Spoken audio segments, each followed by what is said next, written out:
네,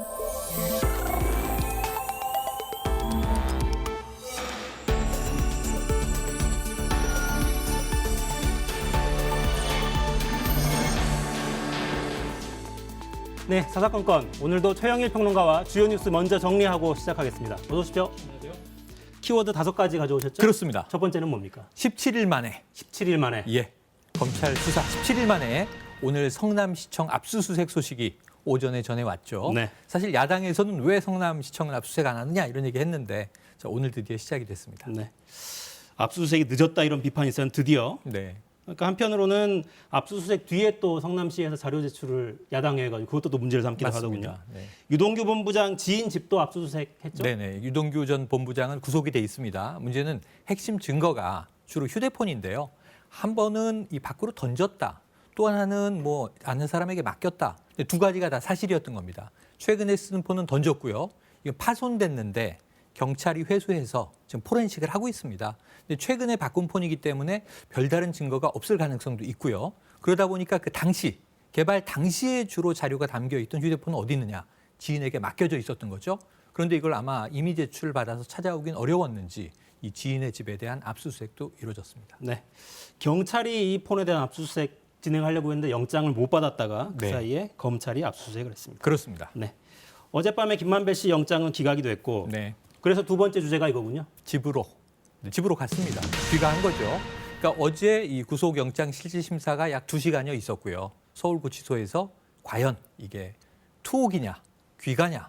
그런데 결론은 기각이 됐어요. 구속영장이 어젯밤 늦게 이 기각이 나오면서 결국은 이제 어젯밤 바로 구치소를 나와서 귀가를 했는데 문제는 한 3가지 정도 혐의가 있습니다. 뇌물, 배임, 횡령. 그런데 문제는 법원의 이제 결정을 보니까 이걸 아직 범죄 사실이 다 소명돼서 구속까지 하기에는 사실 입증이 좀 부족하다고 본 것 같고요. 그래서 결국은 오늘 아침부터 검찰은 부실 수사 논란에 시달리고 있는데 이 과정에 이제 성남시청 압수수색도 나온 거고요. 또 한 가지는 그 사이에 김호수 현 검찰총장이 이 법무부 차관을 그만두고 검찰총장으로 취임하기 그 사이에 성남시에 고문 변호사를 했다. 이런 이야기가 나와서 이건 또 어떤 영향을 줄지도 앞으로 지켜봐야 할 것 같습니다. 네.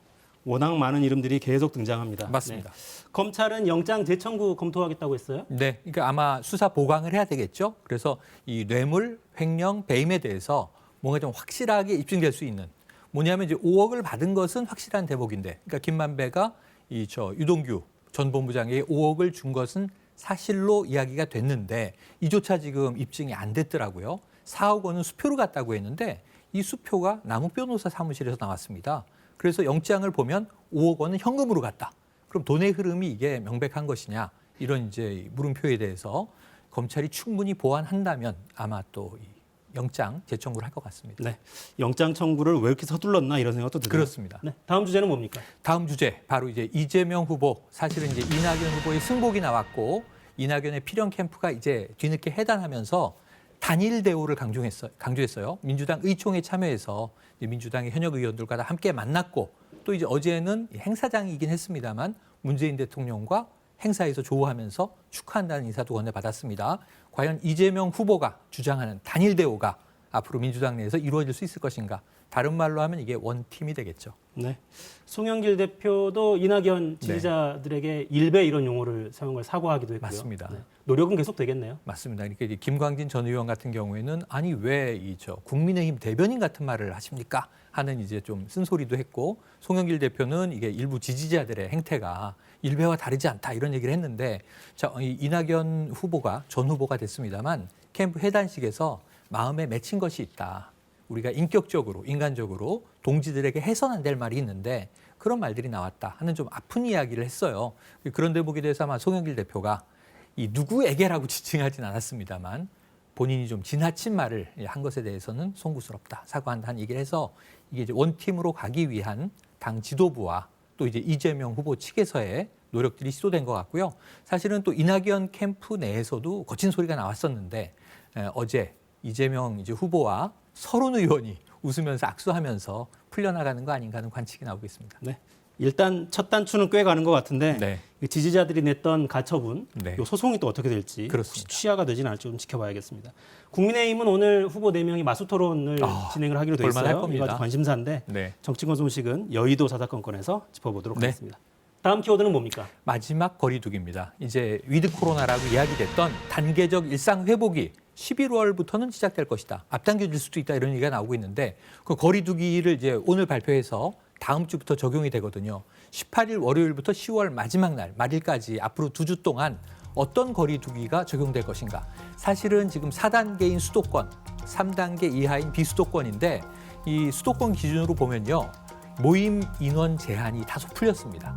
그래서 6명까지 모일 수 있었거든요. 밤 6시 이후에는 2명은 미접종이어도 되지만 적어도 4명 이상은 이 접종 완료자여야 한다. 8명으로 됐습니다. 그러니까 이제 미접종자 4명, 접종 완료자 4명 정도가 구성이 되면 8명까지도 밤 10시까지는 영업시간까지는 식당, 카페 혹은 주점을 이용할 수 있게 됐고요. 다만 자정까지로 좀 소상공인의 어려움을 이제 배려해서 영업시간을 늘리지 않겠느냐. 근데 수도권에서는 일단 10시 제한은 유지가 되고 비수도권은 이제 12시 자정까지 이어지게 됩니다. 앞으로 풀려나갈 것 같고요. 결혼식 같은 경우에는 250명까지도 식사를 하든 안 하든 모일 수 있게 됐는데 이 재미있는 것이 49명까지는 미접종자가 모일 수 있지만 201명은 접종 완료자여야 하는 또 전제 조건이 있습니다. 네. 집안에 행사 있으신 분들은 빨리빨리 접종 받으시는 게 낫겠습니다. 맞습니다. 자영업자 소상공인들 고통이 너무 커서 네. 이분들은 지금 반응은 어떻게 하고 있습니까? 반응은 그렇게 지금 뻥 뚫린 심정은 아니신 것 같아요. 아직까지도 답답하다.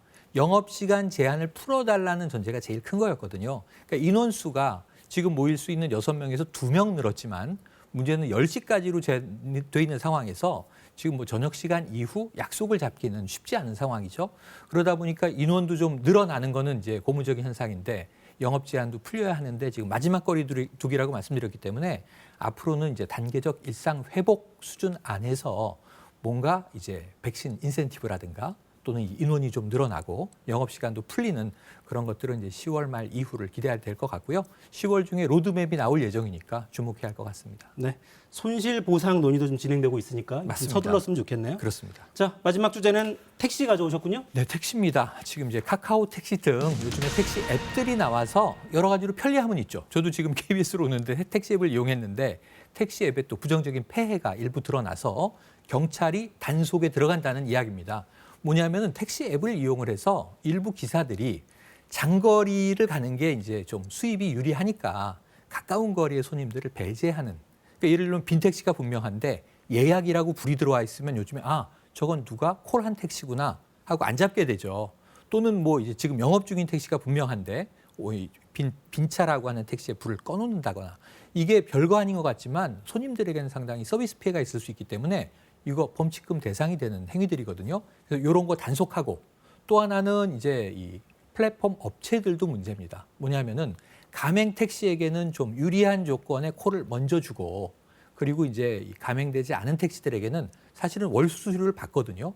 그러고 좀 이제 좋지 않은 손님을 배정하는 중간에 알고리즘이라고 이야기하는데 혹시 이러한 차등을 두는 게 아니냐라는 의혹은 계속 있어 왔어요.